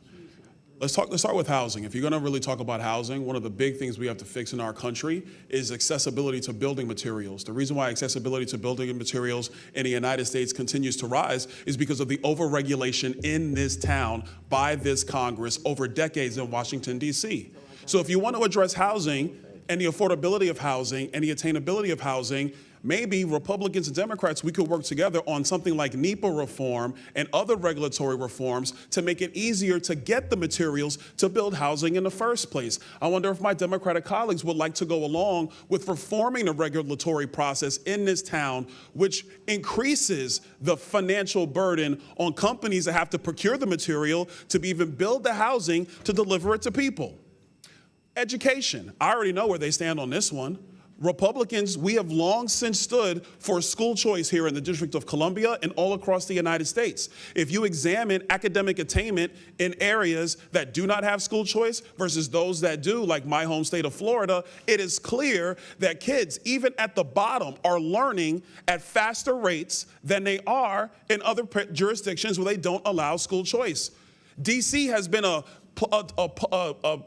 tug and a play with school choice. Democrats want to get rid of it. Republicans come back into power. We actually want to provide it. Go talk to the moms in D.C. They want to have a say on where their child goes to school. They want to have an opportunity for their child to succeed. Let's talk about another issue adding to the cost, because if you want to talk about homelessness, it's housing and it's also costs. Energy.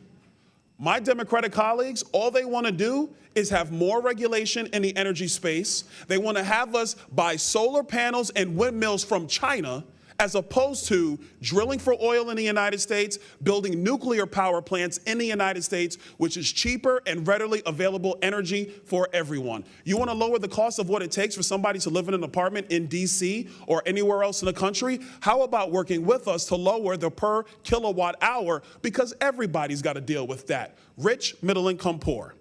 Let's talk about public services. This is a good one. I like talking about this one. Let's talk about this one. Republicans, we have long since believed that people who are really destitute, they should be able to get the help that they need. But what we will not support are bloated programs where we know there is waste, fraud, and abuse. And when we go to our Democratic colleagues and we say, hey, let's just make sure that the people who qualify are the people that qualify, they say no. They would rather just have more money go out the door knowing that it's going to people who are not qualified for the programs. That doesn't make any sense. It just doesn't. I heard the talk from my colleague, but again, it was all talk. What was her solutions? Universal health care? That's not a solution. Universal health care has failed in every country that it has tried. People want to say, oh, but what about Canada? Canada, yes, they have a universal system. You know what they also have? They have a private system layered on top for people who are rich. And then some of their people come to the United States to get the procedures they can't get in Canada. That's not a solution. You see, folks, let's talk about government spending. This is a good one. There is a false notion in politics and in this town that if you just spend more money, everything's going to be okay. The truth is you can't spend more money. When we go as a government to the treasury markets, because we have to borrow the money that doesn't come in taxes, we borrow that money. And when you go borrow that money, what you actually do is decrease the purchasing power of every other dollar in circulation. So the very people that you try to lecture us about saying you want to help, you're hurting. Because when you devalue the purchasing power of every American dollar, the rich guy's going to be all right. It's the poor who suffer when you devalue our currency because you continue to spend too much and borrow too much. So there are solutions. I say let's work on them. But the left-wing solutions that have been brought to this town year over year over year, oh yeah, they sound good. They sound great in TV ads. But they do not work. I yield. Gentleman yields back. Chair recognizes Mr. Simon. Thank you so much, and I appreciate the conversation. I don't know how many folks in this chamber have ever experienced not having a key. I have, and I was a very, very young woman, and I was a client of an NGO called the Homeless Prenatal Program. And that's exactly what their mission was, is to provide support for pregnant homeless mothers. And in my 5 minutes, I just want to lift up the mother that I met in DC who lives with her children in her car. When the police tap on her window at night and demand that she get out, she was forced to tell them that she's waiting for shelter after leaving a domestic violence situation that almost killed her. I want to make clear that the DC Housing Authority, the wait list, has been shut down for over a decade. Families can apply, but they will be on that wait list for almost a decade, and that is consistent all around the country. The door is locked even before homeless families knock.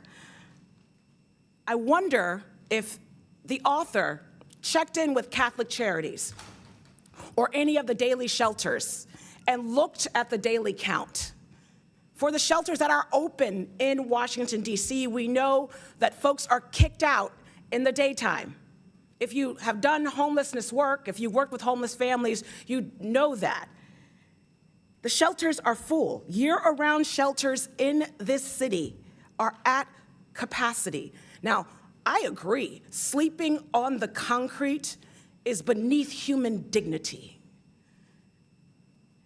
I also agree that the job of law enforcement could and should be to bring folks to resource, but understanding that there is no permanent resource with over 1,000+ people sleeping on the street that is long-term, law enforcement, under the guise of this amendment, would not be able to serve its intended mission.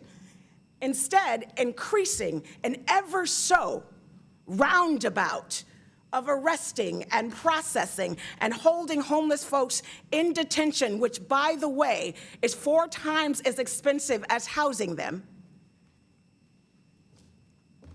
We can address poverty together, this committee, this Congress. But when you seek to arrest and jail people with no home, when you seek to arrest and problematize folks who are trying to get treatment when the treatment on demand does not exist, there are no beds. There are no beds. Call any service agency right now in DC. I will wait. We have to actually create solutions instead of creating Band-Aids where only one half has an adhesive. I'm all for creating homelessness solutions. I know what a good service agency can do for a homeless family and pushing that family and that mother to go to school and to live in a safe space without vermin and without violence. I have been there. Instead, we have an administration that chooses to kick down those small organizations and say that they are DEI or they're not doing what it costs, and propping up institutions that instead criminalize. We know it's inefficient. We know the dollars and cents don't make sense. So let's have that conversation. And for those reasons, I cannot support this amendment. Thank you. I yield back. Chair recognizes the ranking member. Thanks. I want to just add for the record, under unanimous consent, this letter from the National Alliance to End Homelessness. Of course, they strongly oppose this bill. Without objection to order, any other member seek recognition? Mr. Randall. Thank you, Mr. Chair. My colleague from California just spoke very eloquently about the human experience of trying to find safe housing for you and for your child, for your family. I think we have to remember as we debate policy where we're just looking at tools that criminalizing human beings very rarely gets us to the goal that we think we are heading towards. You know, we saw a dramatic decrease in violent crime after the Affordable Care Act expanded Medicaid, and folks had access to meaningful mental and behavioral health care. We've seen a dramatic decrease in homelessness when cities and other organizations focus on a housing first model to give people access to a door that closes, a key that locks it, a safe roof over their heads. We don't often see a dramatic long-term decrease in problematic behavior by criminalizing it. We might like to think that that's the answer, but that alone does not solve any of our problems. There are cities that are, and states like Utah, that are moving back from a housing first model, but I think it's important to outline that housing first shouldn't mean housing only. Giving folks a place to live is not a cure for all mental and behavioral health care needs. It's not a cure for every ill that plagues society, but it is an important first step. Permanent supportive housing programs that wrap around individuals and provide resources and sometimes transportation to get to a job interview or a counseling appointment or substance use disorder treatment. Those are real proven solutions to a homelessness crisis. And yes, building more housing is a solution to a housing crisis. I'm open to a debate probably in another committee about permitting reform and ways to ensure that we are building faster, but I can't leave unmentioned that one of the leading drivers for housing material price increase is Trump's tariff war. It's driving up the cost of building material. I'm married to a carpenter. I hear about it all the time. But when we're actually focused on meeting people's housing and healthcare needs, we see long-term solutions. The money pays off in the long run by getting upstream and meeting those needs before they become chronic, by providing VASH vouchers and increasing HUD funding, by ensuring that Medicaid demonstration projects like housing as healthcare are not cut because of the devastating cuts to Medicaid that this president and this Republican Congress have supported. Criminalizing homelessness and supporting sweeps does nothing but move people out of your line of sight. It doesn't solve our housing crisis. It moves people to another community, another place where you can't see them, where you don't have to walk by a human being sleeping on the sidewalk. I agree, that is not a solution. Human beings sleeping unsheltered on the sidewalk is not aligned with any of our values. But if we want to actually solve the problem, we have to have real, proven solutions and be willing to invest in the programs that provide the support that we need for real, lasting housing. I yield the balance of my time to the ranking member. Mr. Chairman. Chair, does any other member seek recognition? Seeing none. The question is now on the amendment in the nature of a substitute. All those in favor signify by saying aye. All those opposed, no. In the opinion of the chair, the ayes have it, and the amendment is agreed to. The question is now on favorably reporting H.R. 5163 as amended. All those in favor signify by saying aye. Aye. All those opposed signify by saying no. No. In the opinion of the chair, the ayes have it, and the bill is ordered favorably reported as amended. Mr. Chair, a recorded vote, please. A recorded vote is ordered. As previously announced, further proceedings on the question will be postponed. Our next item for consideration is H.R. 4922, the D.C. Crimes Act.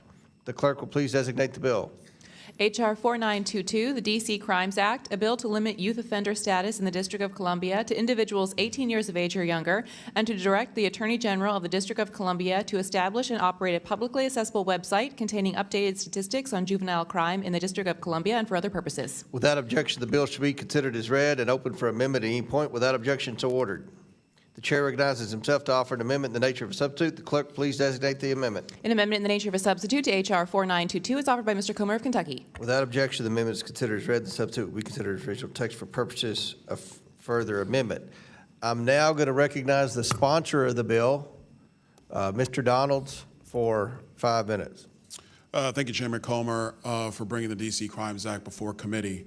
Crime in the nation's capital has really been a stain on this great city for far too long, and it's really the responsibility of decades of really weak leadership has allowed it to spiral out of control. Rather than focusing on cleaning up the city and making it safe for residents and visitors, district officials and the D.C. Council have refused to enforce the law. They've put criminals back out on the street and have continuously pursued progressive, soft-on-crime policies. For instance, the crime data shows that juveniles make up the majority of violent arrests in D.C., from crimes like robbery and carjackings. And instead of addressing the clear epidemic of youth crime in the city, the D.C. Council increased the age of youth offenders to individuals 24 years old and younger. That means fully grown legal adults in the District of Columbia can receive sentences meant for children. This is patently insane, and Americans across the board. All right, guys, you have been watching the House Committee on D.C. Crime, all issues that have been really the topic of discussion throughout the nation's capital. You can continue to watch this on our YouTube page throughout the remainder of the session. We thank you for watching us as well. If you haven't already done so, make sure you download the Fox Local app. On behalf of my producer, Remy, I'm Guy Lambert. The Take, up next on Fox 5.